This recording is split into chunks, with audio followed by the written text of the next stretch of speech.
I confess that perhaps you are here today, I think, because, like me, you are also very much concerned. All of us were concerned about the international situation and about our defense. And you and all of us were right to be concerned. Ukraine is facing brutal aggression. We also are suffering hybrid attacks, and military attacks could follow. Russia is building up its war machine at a massive pace. And it's good that all of us were concerned.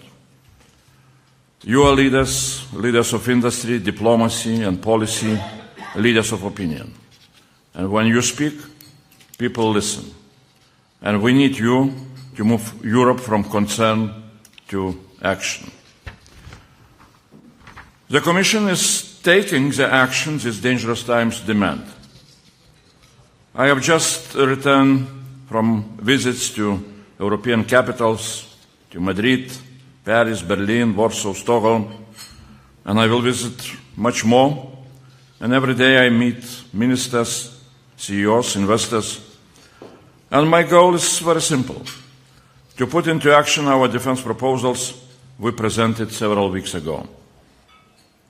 And those were the first proposals to massively scale up defense spending and production.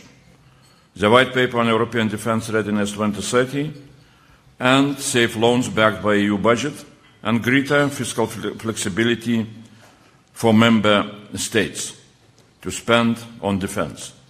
And there will be more concrete proposals to be implemented. Today I will try to share with you 6 basic principles behind the White Paper, for all of us to better understand what we need to achieve and what we are trying to achieve. And I will discuss the main policies in the White Paper needed to build up our defense industry. And I will end with a few words on the way forward. Of course, the first principle of the White Paper is deterrence. I am always reminding myself and everybody around the words which ancient Romans were saying. To prevent war, we must prepare for the war. As all of us we know, Russia is producing weapons on a massive scale. As NATO Secretary General Mark Rutte points out, in 3 months, Russia makes more ammunition than all NATO member states, including the United States, Great Britain, and all of us in 1 year. Russia is already using that military power against Ukraine, and we see the results. Soon, Putin could be tempted to use that military power to test NATO. And the danger is real. Intelligence services report that Russia is preparing to challenge NATO Article 5 by 2030. In 5 years or less, Russia could be willing and able to attack one or more European Union countries. And even if peace in Ukraine would be established, Russia will continue the massive production of weapons. So we must make sure Putin will not be tempted. And we can do that by building up our defense industry and by showing that we have the political will, the economic power, and defense capabilities to defy him. Second principle behind the White Paper. The European Union does not compete with NATO. NATO and member states decide on defense plans, decide on capacity targets. And if necessary, NATO and member states decide who to fight, when to fight, and where to fight. But the European Union can provide European Union added value to make sure NATO and member states have the weapons they need to do the job, to counter and deter aggression. We will support member states and NATO with EU industrial policy, with the ability to raise funds with legislation. We will support member states to develop their national defense capabilities and to build a strong European defense industry. Third principle behind the White Paper: defense industry is no ordinary industry. Because defense industry is a strategic resource for defense.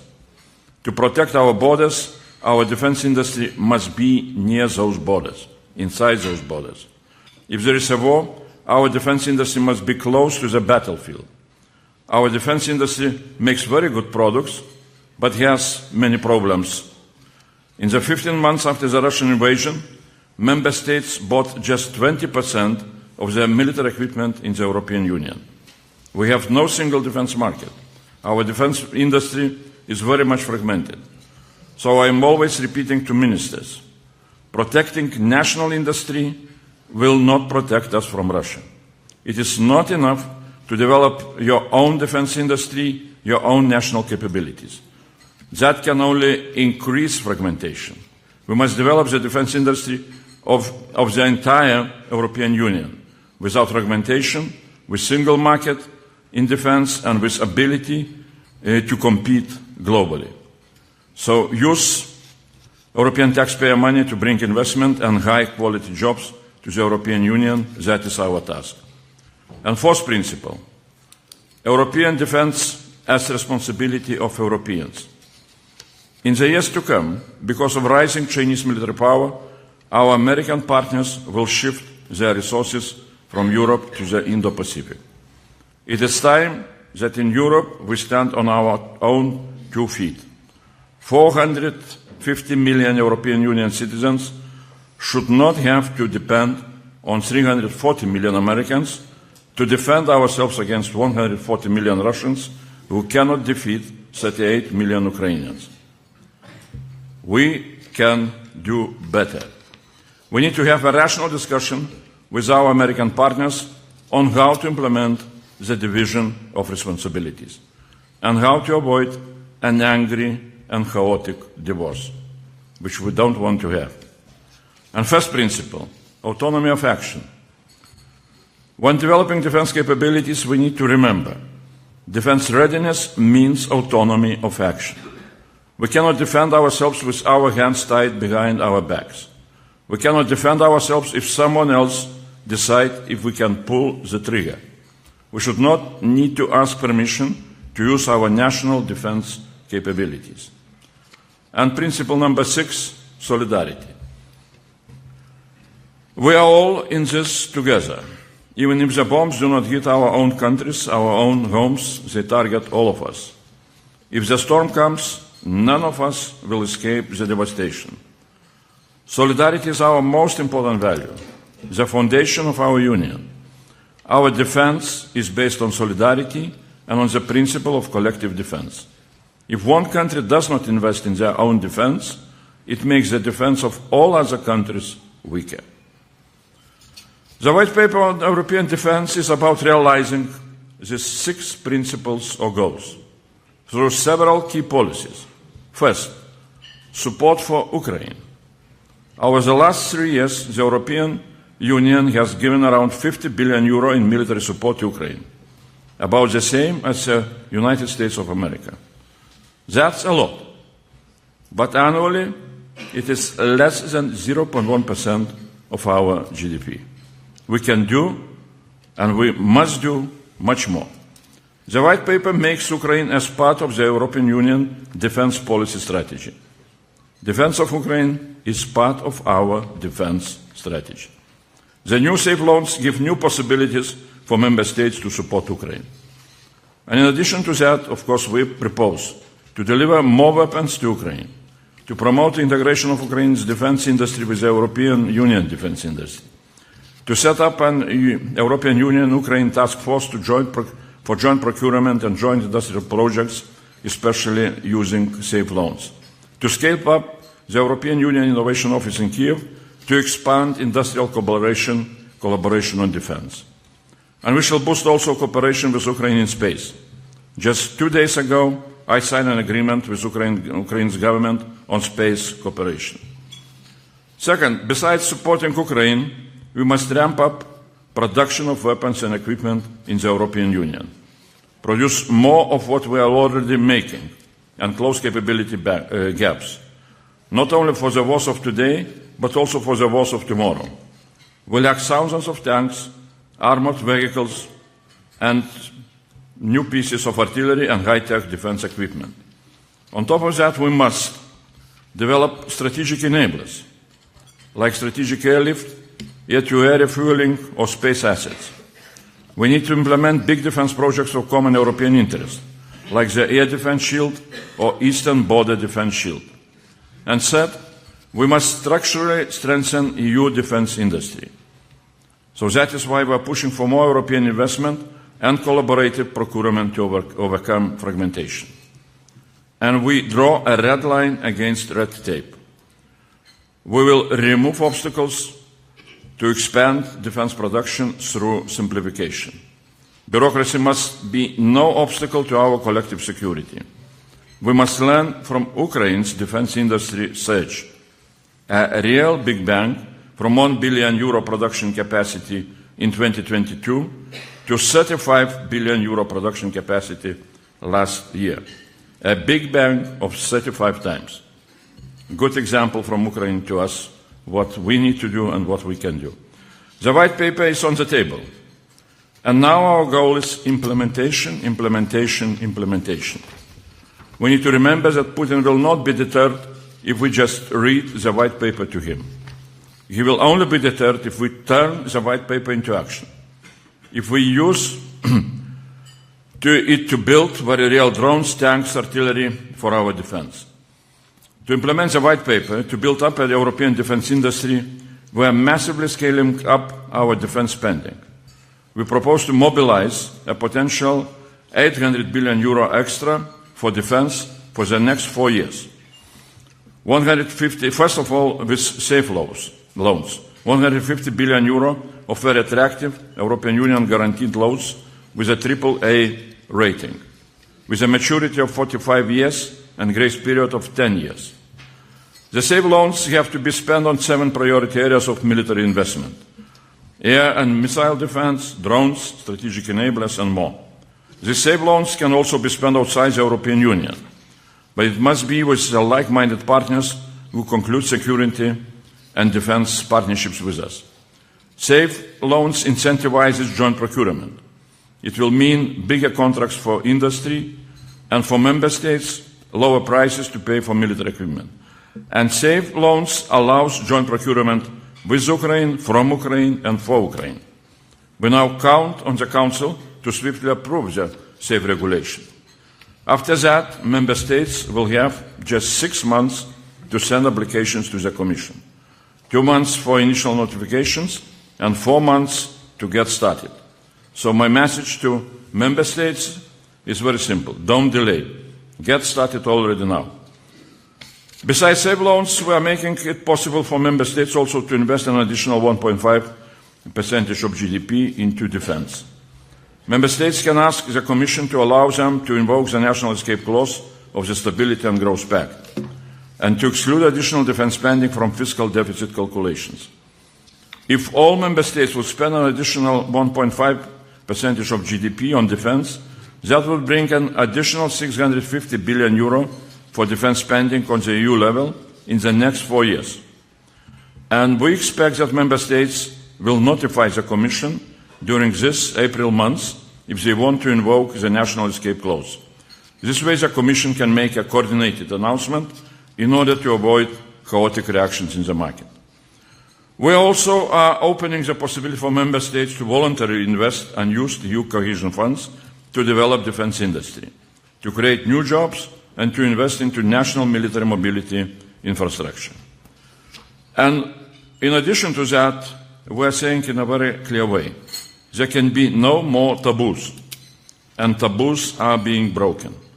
The European Investment Bank is no longer banning all investment in defense. There are now more possibilities for the European Investment Bank to invest in defense. For example, to invest into EU flagship defense projects of common European interest. And we need to unleash private investment. The 33 trillion, I say again and again. I don't know how many, zeros you need to have in mind. So the 33 trillion euros of untapped financial resources in the European Union, mentioned by Enrico Letta in his report, mainly personal savings and pensions, are not used and are not invested into European defense. Europeans lack opportunities to invest into European defense. So what do? They invest in American defense industry. The result, American businesses can use European private money to buy European defense startups. We want these huge untapped European resources to also benefit the European defense industry. As we recently made clear in our communication on European Union Savings and Investments Union. And now we are ready to implement what we announced quite recently. We now have a clear timeline for action. Before the June Council, negotiations on safe regulation and on EDIP should be concluded to boost our joint procurement. We will prepare also an omnibus package to simplify defense production. Together with the External Action Service and European Defence Agency, we will draw up clear roadmaps to fill capability gaps, to ramp up production, to develop strategic enablers, and to move forward on defence projects of common European interest. The Commission will propose options. The Member States will decide. Before June, we will also have a strategic dialogue with the defence industry. And after the June Council, but before the end of this year, we will present a roadmap on the transformation of defence through disruptive technologies, especially artificial intelligence and quantum, and a communication on military mobility with accompanying legislative proposals. If we unite as Europe and mobilize our economic might, we can deter any aggression. But if we don't, our union is at risk, our way of life is at risk.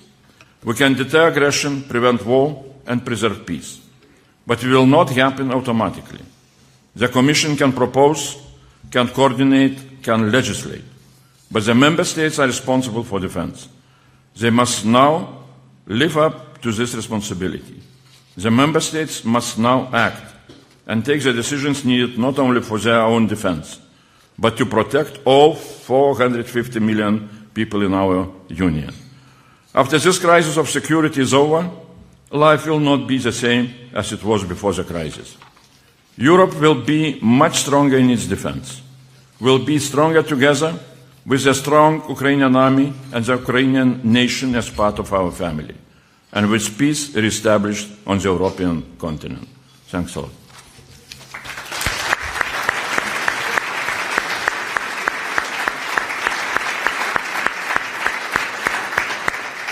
Thank you very much, Commissioner, for your speech. Let's start with a question from David Luengo, from one of our sponsors, Indra. Commissioner, your commitment and delivery in 4 months is extremely praiseworthy. The white paper and the safe proposals reflect a high level of ambition. In this context, would you think that there is political momentum for considering Article 42.2 of the Treaty of the European Union? Shouldn't we pay more attention to the governance and chain of command of all these new instruments? What would be the role of the Commission in that regard? Well, thanks a lot for a very good question, which usually I am trying to avoid. Very simply, because, when we were drafting white paper, there were a lot of ideas and proposals, inputs coming, from different governments, different experts, and of course, some of them were very much looking into what we can call European security architecture. What should we build? I was deliberately trying to avoid, when we were drafting white paper, some kind of this discussion, because in my view, first of all, we need really to take care about, what I call material side of our defense capabilities. We need to, and with NATO, with member states, we're looking very much into forthcoming NATO review of capability targets, which will come, I hope that NATO will approve those capability targets during forthcoming summit. And based on those targets, we need really to take care about how we are ramping up our production. Because again and again, I am repeating to myself and to my colleagues that we need to look with the eyes of Putin. What can deter him? Our ideas about how we should reform security architecture in Europe for time being will not deter him. What can deter? It's real numbers of how much of tanks, artillery pieces, infantry vehicles we have on our side. But time will come when we shall really start to discuss also those issues which you raised in the question. And I think that, direction where things are moving on the European continent are very clear. We will need to take more and more responsibility on European defense on our shoulders. And, having in mind also that it will demand perhaps some kind of new approaches into how we are organizing our defense. And that would be my answer. I don't know if we shall go into the treaty changes. It's more complicated. But, we can do a lot, not touching issue of the treaties, and we shall do much more. Thank you very much. Now, two questions on consolidation. One from Pablo García Verdoy from JIC. Do you think the financial and budgetary proposals would be attractive enough to promote defense industry consolidation? And another one from a member of the European Parliament. Will you push Rivera to approve consolidation in space industry? Are you in favor of a European champion in space? Well, I am in favor of champions in general, and definitely, it's very easy to remember what Professor Draghi was writing in his very important report on competitiveness of European industries, and especially on defense industry and space industry, which he was showing as the industries which are very important in general to develop our competitiveness of the whole economy. And the message was very clear. First of all, we need to take care about our global competitiveness, how we can compete globally. And when, report is showing very simple table of how it looks, the biggest companies in defense and space globally. So I remember only one thing, that in the defense, our best company, the biggest company, Leonardo, is number 13. So the first 10 are American or Chinese companies. So how we can compete? First of all, really, we should not be afraid of scaling up and bringing, consolidation of the companies, making them really of such size which would allow them to compete globally. It does not mean that, we need to not to take care about small and medium-sized companies. Definitely, we see both in space and in defense a lot of new industry coming, very agile, very energetic, very dynamic. But, that's a balance in between of building, new champions and how to keep space for smaller and startup companies. It's quite a sensitive, but we can do it. So, but I should not be afraid of really the companies which are now considering that they want, to join their forces, especially in space, to be globally competitive. I would not be afraid of such kind of development. Thank you very much. Let's go to public opinion. There's a question from Fernando Carbajo of the European Movement. Over the past decades, the European project seemed to represent the best example of soft power of civilian power. It was an effective and inexpensive model in civilian and military terms. However, the European dream of an armed defense seems to have evaporated overnight. Suddenly, we have been left with no one to guarantee us a protective umbrella. Convincing European public opinion of the turnaround does not seem to be an easy task. First, the war in Ukraine, and now Trump's administration policy shifts in military and economic terms could perhaps help to raise awareness. But it seems that a determined communication campaign is needed. It seems time to seriously reopen debates on the active role that citizens want or do not want, such as military service, to take the lead in defending the EU. How do the institutions and the member states intend to meet this real challenge of public opinion? Do you think that compulsory military service will be extended among member states? Well, first of all, of course, what we can witness, things are changing very rapidly also with the public opinion. European citizens are really prudent enough to see what is going around, and concerns about security on the European continent is spreading to all the different corners of European Union. Of course, the countries which are in the neighborhood of Russia are maybe feeling that threat more as a more radical than in some other countries. But this is again quite natural. I would not be very much worried that in some Mediterranean countries people do not see threat of Russian aggression in the same way as, for example, citizens of my country, of Lithuania. I remember very well back in 2015, 2016, when Mediterranean countries were hit by huge refugee flows, migrants flows. We in the Baltics were quite, looking, okay, that's your problem, more or less, we are not touched by that, and okay, we are sympathizing with you, but you should solve your problems, because you are hit. Till we were hit by Lukashenko instrumentalized migrants crisis on our borders. So definitely what public opinion and how people how do they see the whole situation, it depends very much also on political leadership. And we can see that in the countries where political leadership speaks openly and really does not try to run away from the challenges and threats and speaks about the need to invest into defense, people accept that policy and they support that policy. Now on what to do with the service, military service, and should we come back to obligatory service? That's for member states to decide.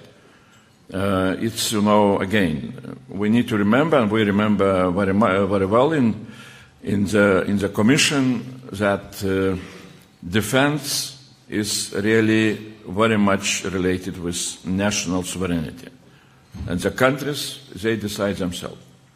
We are looking how we can assist, and mainly through the policies which, according to the treaties, are where Commission has very clear responsibility, and that is, first of all, what I would call industrial policy, where we are looking how we can support our industry and other industries to be ready to prepare to produce what is needed. But, discussions about how we need to implement also capability targets in the numbers of military personnel, perhaps they will come into our agenda also with some kind of clear perspective, clear questions, and we're ready to engage into some kind of such discussions. Thank you very much. There's another question on funding. As you mentioned during your speech, the Rearm Europe Plan Readiness 2030 enables spending of over 800 billion euros, unleashing the use of public funding at the national level, creating a dedicated instrument for joint borrowing, safe loans, and leveraging the European Investment Bank and mobilizing private capital by accelerating the Savings and Investments Union. Tomorrow in Warsaw, the EU finance ministers are set to discuss a proposal by the Bruegel think tank to create a European defense mechanism, an intergovernmental defense fund that would purchase and own defense equipment and charge usage fees to its members. The European defense mechanism would admit members from outside the EU like Britain, Ukraine and Norway. Do you have any thoughts you can share with us on this European defense mechanism? Well, member states can decide how to go and what additional is needed. I can just remind that the last council which approved those financial proposals which came from Commission President and Commission with the Rearm Europe package, Council also asked the Commission to look into additional possibilities. as those additional possibilities can be, what Bruegel presented in their very, very interesting paper, we shall see. Well, now we open possibilities for member states to spend really big amounts of money. So, we expect that member states will start to use those possibilities in really an effective way. I would remind that when we are talking about 800 billion during the next 4 years of additional funds, we should remember the word additional. Because now European Union member states are spending around of 2% of GDP. So if we shall put all the amount into our mathematical calculations, and let's imagine idealistic, variant. Again, I am idealistic, I am saying. How much it will be realistic, we shall see, but let's imagine that from the next year, all the member states, after NATO decision, will start to spend 3.5% of GDP for defense. Adding to those 2% what they are spending now, is also 1.5%. So it will be around of 600 billion per year for defense. During 4 years, it will be 2.4 trillion for defense. In average, NATO member states, when they are spending their money for defense, around of 30% they are spending for real investment, real procurement of weapons. So it means that during the next 4 years, there can be around of 800 billion real investment into defense. So that's why I'm saying in a very simple way, industries should be ready to take such amount of money. Do we need additional mechanisms? I am not ready to answer, but my point is very simple. Yeah, maybe we can discuss additional mechanisms and so on and so on, but we need to start to do the job now. And there are possibilities to do a job now. If there will be a need of additional things, we shall decide. But now to start to think or to have some kind of temptation that, well, maybe there will be something much better, and not to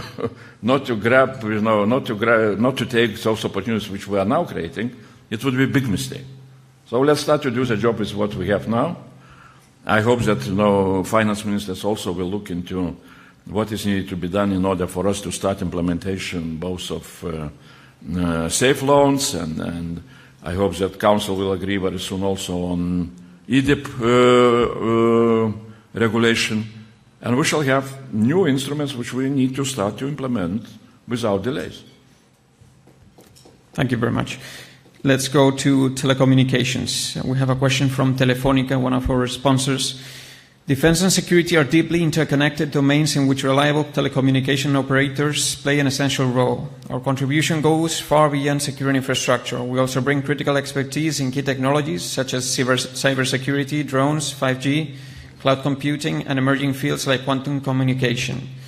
Where do you see the most strategic roles for reliable telecom operators in defense and security? And how can we ensure the sustainability of European operators and secure the necessary investments, whether through public funding, public-private partnerships, or innovative financial models?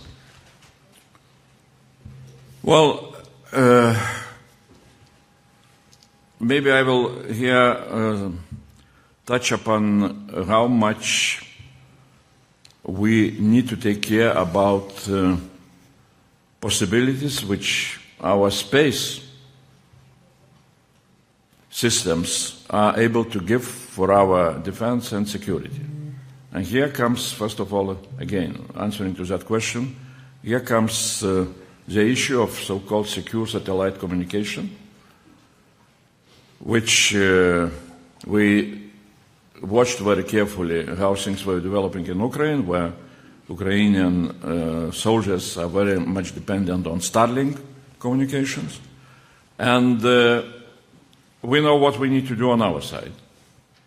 We're developing IRIS² new satellite communication system, secure satellite communication system, as something what really is absolutely needed for us to be ready for whatever challenges can come. Of course, this system, which started to be implemented only quite recently, the full implementation will take some time. It can be ready in 2029, 2030.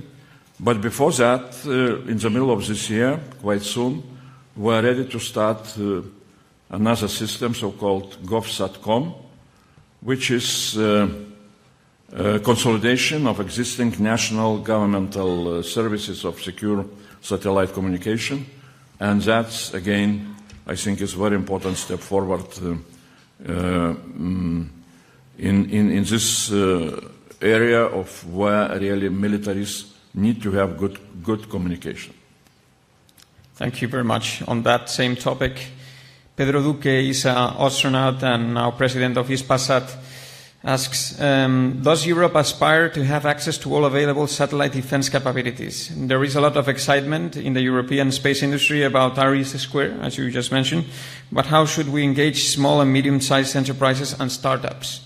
Along the same lines, Aníbal Villalba from PLD Space asks, how can SMEs and startups be involved in this process? Well, definitely, we are in all our programs. We are looking how to create possibilities for small and medium-sized business and startups. Either it would be space or it would be defense. And in space, we see very clearly that so-called new space industry is expanding very rapidly. And with their new ideas, they are very much, welcomed and needed for the developments of our space capabilities, either related with our defense and security needs or in general with also civilian needs. And for example, we are looking very much that one of the problems which we are facing, and that's very clear, we are really good in space with all our different systems like Galileo, like Copernicus, and now the new system IRIS², but we are facing quite a deep crisis with our launching systems. We lost competition really to Elon Musk, and now we need to catch up. And in that, catch up perspective, we are looking exactly to new industries, new space industries, that they could bring new ideas, new ways of how to develop our launching capabilities, and that's what really we consider as very important. And if you look into space future, I'm always repeating that. In my view, we are facing a revolution in space. And the next decades can bring a lot of new developments, not only for defense, but also, for exploration of moon, or let's say manufacturing in space, and so on and so on. And we need to start to change our mindset. To change our mindset in order to understand how important space will be in this century. I'm always repeating very simple historical facts that, 19th century was a century of trains and railways. The 20th century was a century of airplanes and automobiles. The 21st century will be the century of space. So, and in that development, startups, new companies, the space industry will play most important role. Thank you very much. There's a question on the upcoming Space Act. The European Commission plans to publish its Space Act between April and June 2025. Could you please share any updates? What was the last? The upcoming Space Act. If you could share any updates on... Oh. Update, that is very simple. It's coming. Second quarter, so time is running. We are really doing good job, both in our services and in my cabinet. And definitely, this new space, European Union Space Act, is something what we need to understand in I would say, in quite a simple way. We need to have what I call rules of the road in space, because space is becoming, quite crowded. So, from one side we need to have, those rules of the road, and from another side we need to avoid what we have now in defense. And we need to avoid fragmentation of our space market, let's say so. Because now, if I am correct, perhaps 14 EU member states, they have their own national space laws, space regulation. And that's, it's good that they have. Some of them, they think that it's enough. There is no need for European regulation, but I see the danger. That then, we shall have 27 space regulations in Europe, and we shall face really that more and more problems how to use the size of our single market in development of our competitive space industries. So that's why we are proposing this European Union space law. It has also additional features, how to keep space as safe as possible, how to keep it sustainable, how to not face such a situation that space will become very much damaged by all the remnants of our satellites and so on. So those things we need to start to solve without long delays. And I hope that it will be, prudent regulation without too much of bureaucratic challenges, because now Commission is very much keen to review quite a lot of regulations which we introduced as European Union earlier, and we're trying to go with a simplification idea. So new space law should be, from the very beginning, should have this, genetics of simplification in its language. Thank you very much. There's a question from Luis Fornels, the president of Grupo ESIA, Spanish mid-cap company. Commissioner, how can the European Union, beyond the economic questions, match the determination of a threat like Russia, which is already being governed under the principles of war economy? Well, I would not like to use, for our attempts the terminology of war economy, but we need to produce. So, that's very simple. And we need to know what we have. We need to know what we need to have. We need to understand what are the gaps in between of those two numbers, and then we need to look how we can scale up production, how we can develop some new defense weapons or platforms. And that's how I can answer to such a question. I am always reminding myself and my colleagues two things from the famous European godfather European community, Jean Monnet. So Jean Monnet was, first of all, when Rome Treaty was signed back in 1957, he put very clear perspective how European Union, at that time European Community, will develop itself. And he said, European Community will be created during the crisis. And what will be created during the crisis, that will be community. Now we are facing defense and security crisis.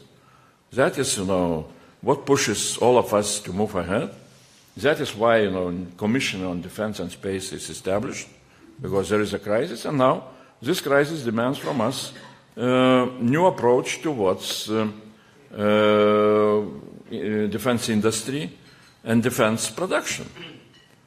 Somebody saying, well, we are not able ramping up production, it's impossible, it will take years and years and years. I am showing Ukrainian example. They managed to increase their defense industry production during 3 years by 35 times. So we don't need to have, big bank of 35 times, but we should learn from Ukrainians in order to avoid the war. Ukrainians learned a lot of lessons because they were hit by the war. So if we are prudent enough, we should learn those lessons before. And it's very clear what Ukrainians did. They really abandoned a lot of regulations which they have had before in order to create possibilities for industries to ramp up, for newcomers, new industries really to do some miracles. Yesterday I had a privilege to meet with Vice Prime Minister of Ukraine, Mikhail Fedorov, digital guru, but not only for digital things, but also for digital in defense.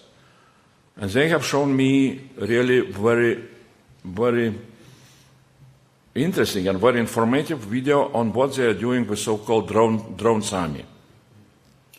And I understood very simply, that for me always the question when we're talking about defense is very simple. Who should integrate with whom, Ukraine with us or we with Ukraine?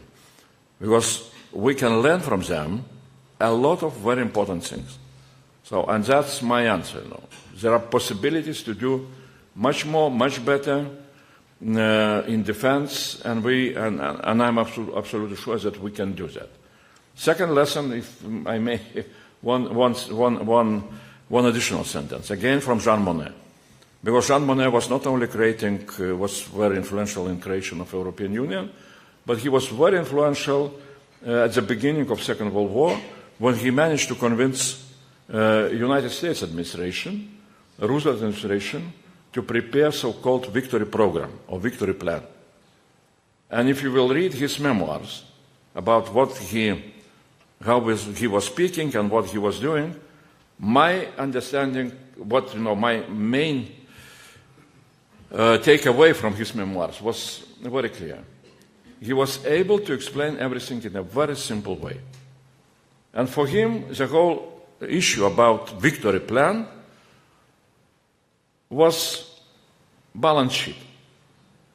And you need to know what you have and what you need to have. And then the question is how to produce. So that's my point that, again, let's not allow ourselves to be lost in some kind of very complicated discussions. We know that Russians now are producing 4 times more weapons than all of us we are producing. So that is for us very clear challenge. And we need to go and to look how we can start to produce much more of what is needed. Perfect. Thank you very much. There's a question from Jose Rivas from Bird and Bird. Given the constrained fiscal environment at the national level, what can the EU do to ensure sufficient funds are allocated to rearmament? Is it realistic and credible to expect individual member states to shoulder the entire burden, or should the EU consider reallocating part of its budget or joint borrowing? Well, as I said, we created some possibilities which can be, and I hope that member states will use those possibilities. What will be needed in addition, we shall look. But there are some things which we need to understand in a very simple way. There are, again and again, somebody repeats these discussions. European Union should go for grants, to give grants to member states. Because member states have all the problems, deficit, debt, and so on. I would very simply remind what is the difference in between of loans and grants. When member states are taking loans, they are taking also obligation to repay loans. When we are talking about grants from EU, it means that the European Union budget will repay that loan which EU needs to take in order to give grants to member states. That was done during pandemic. It was really very crucial, very important, and as we remember, European Union took, the loan, 850 billion euros. They were, distributed like grants to member states.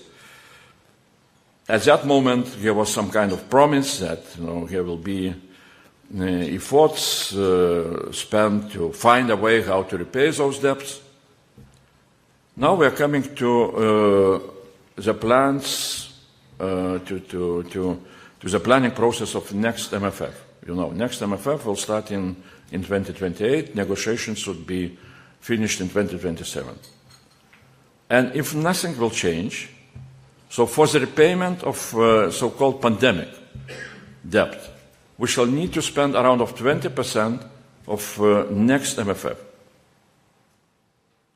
Repay those grants which we were taking, or where Commission was giving for member states to survive during pandemic.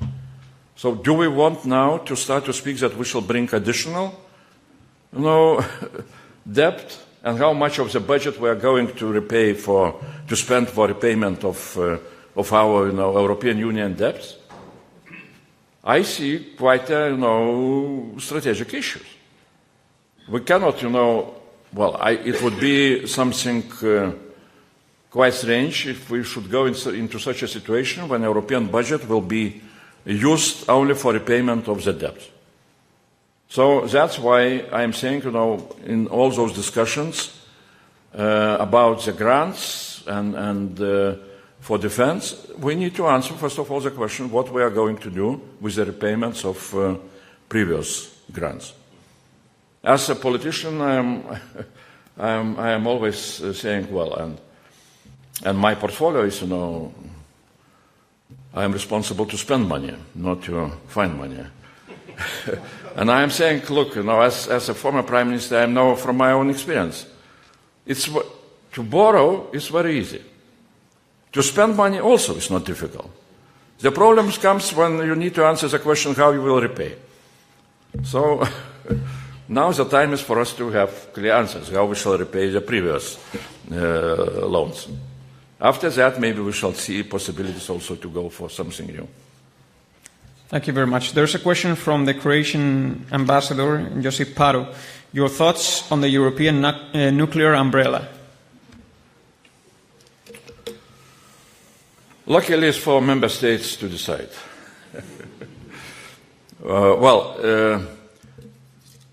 Definitely,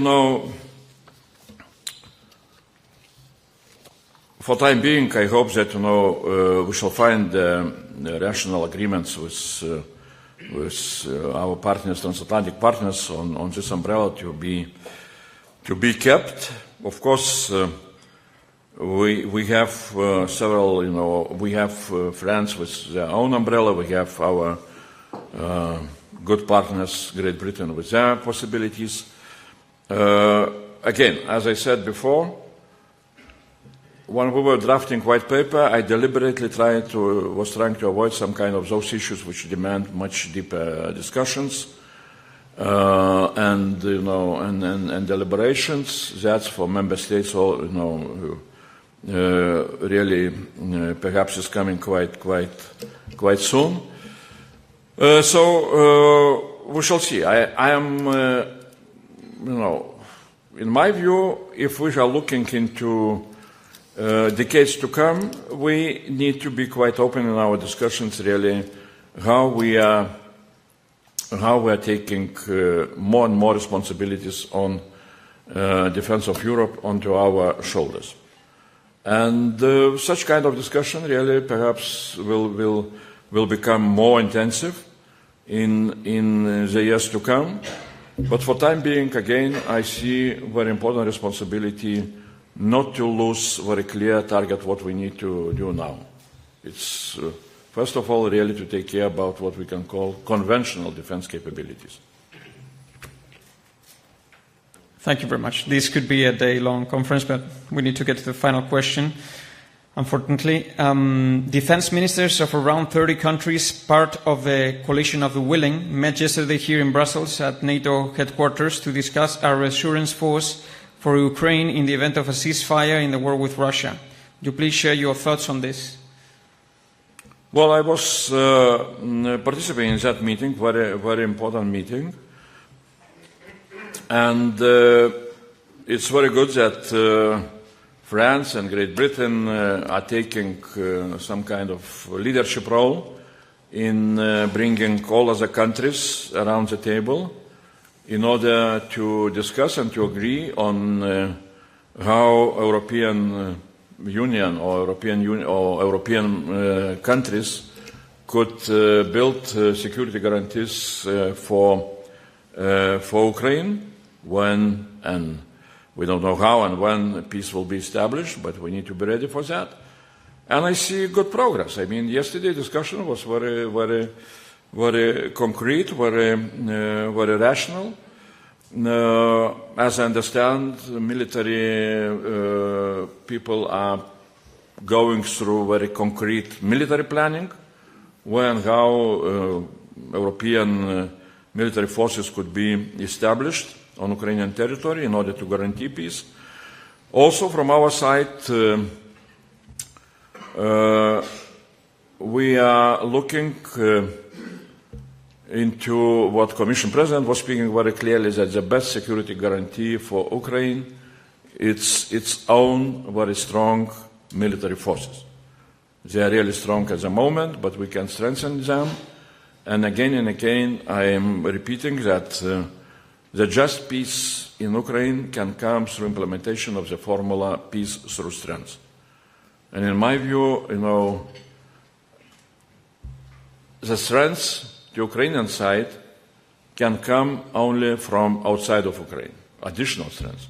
Because Ukrainians are mobilizing, they mobilized all their strengths internal to defend themselves.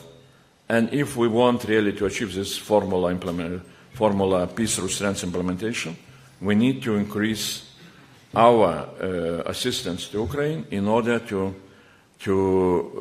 strengthen Ukrainian capabilities. As I said, we did a lot, but again, when you are looking into the whole picture, all our military support, very similar in the size to American military support. If you recalculate into annual numbers, it's below 0.1% of GDP.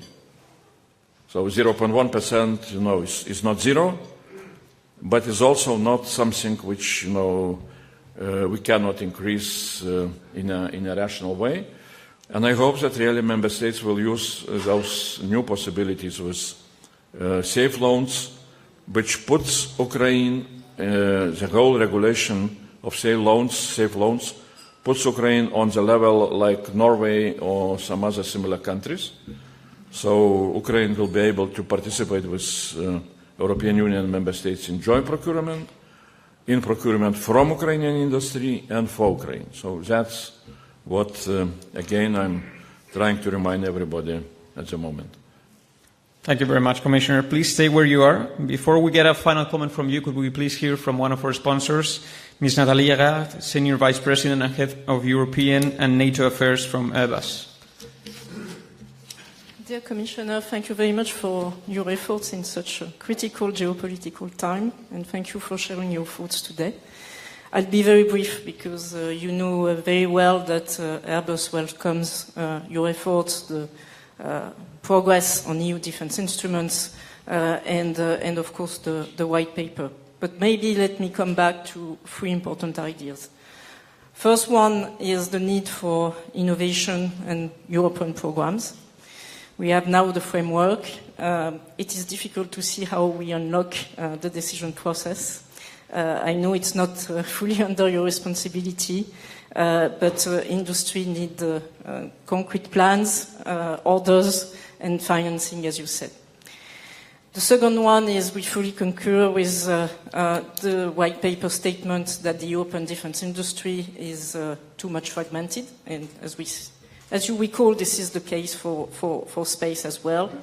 And therefore, anyway, not only to increase investment, but as well to procure through several member states, so for common procurement and with common specification, is a very important topic for us, and your view on that is always welcome.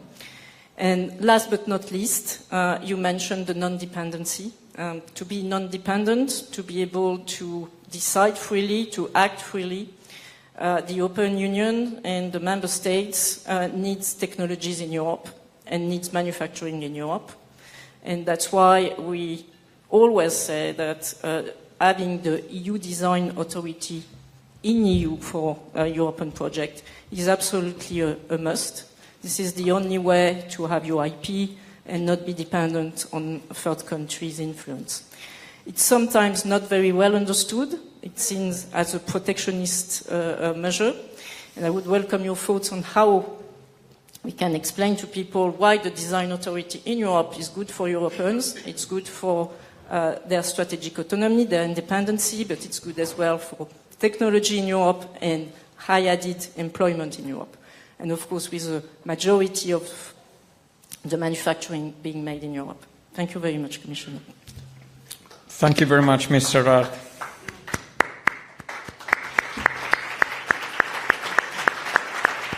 A final word from the Commissioner, please. Well, thanks a lot for such kind of questions. It can take another hour to elaborate on all the aspects. But, well, first of all, definitely, it's very clear that now implementation means that we need to come down and I hope that, before June Council, we shall be able to come with some kind of new ideas how really to move forward with very concrete things, how to convince member states to go with a joint procurement, with bringing contracts, orders, and so on. That we see that that from our nice or whatever words we need to come down to very practical decisions. So that is why we shall engage with the industries in so-called strategic dialogue, but also we are engaging with member states. And especially I see the need to engage with the member states which have strong industries, because they need to show an example. They need to really to take care not only about their own industry, but also about the health of the whole European industry. And I think the dialogue in between of those 6 or 7 European Union member states could be of a very great value in order for us really to move ahead. And to not to allow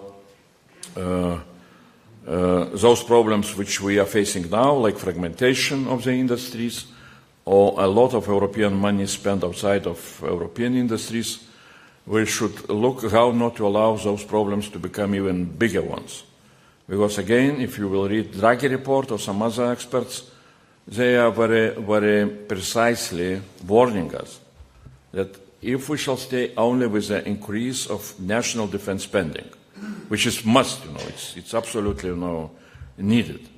But if we shall not have possibilities from EU level to implement the programs which would compensate some things, then national defense spending can really increase the problems of the whole European. Increased national defense spending can increase the problems which we are now facing in European industry. So that's why really we need to see those challenges, and that is why in Commission we see very clearly that joint procurement, joint development of the projects, development of so-called common European defense projects of common European interest is exactly what can help us to avoid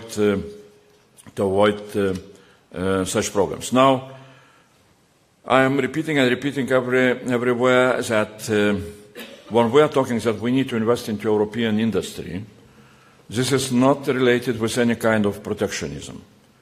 Again and again, I can repeat that when we are talking about so-called what kind of defense resources we need to have in order to be ready to defend ourselves, besides weapons which we are procuring before the war, besides space services which we are establishing before the war, besides military personnel, which we need to train and to be ready, to mobilize if things will go into some kind of war situation, besides military mobility, which we need to have in order to transport military goods immediately to the places where they need to be, we should not forget that defense industry is the same sort of the resource for defense. Because if the war comes, you need to have defense industry ready to repair, to maintain, to produce new weapons, and you need to have that industry not far away from conflict zone. So that's why investment into European industry is simply investment into into very important our defense capability. So that's nothing, no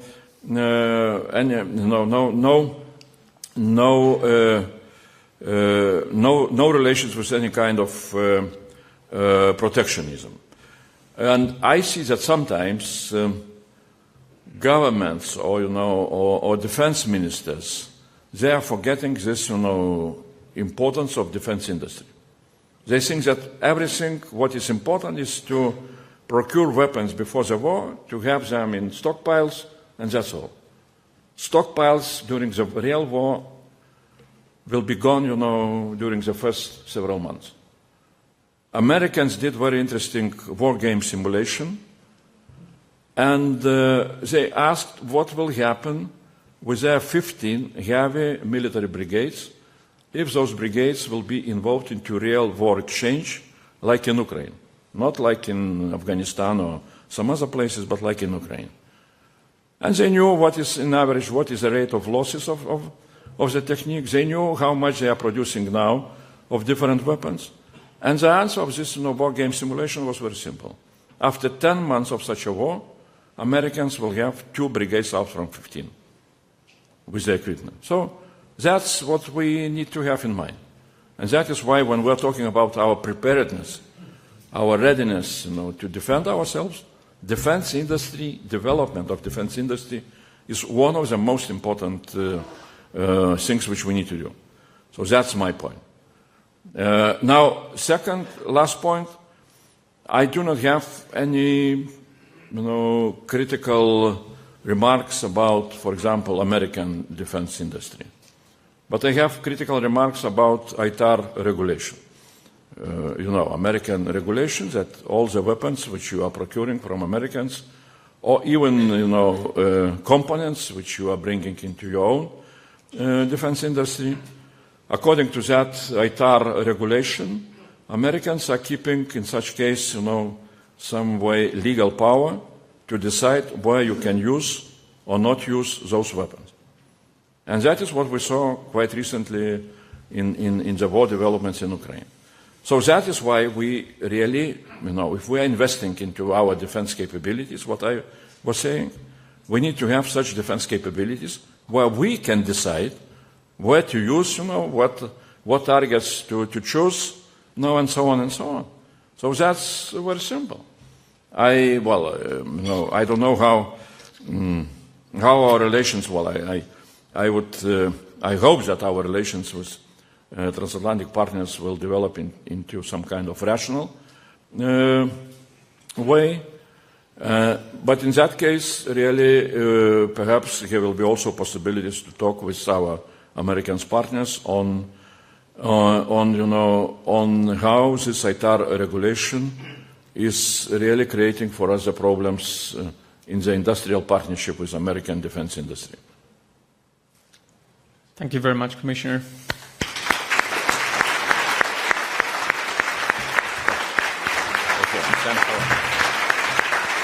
Thanks to the sponsors. Thanks to you for your questions. See you next time. Thank you.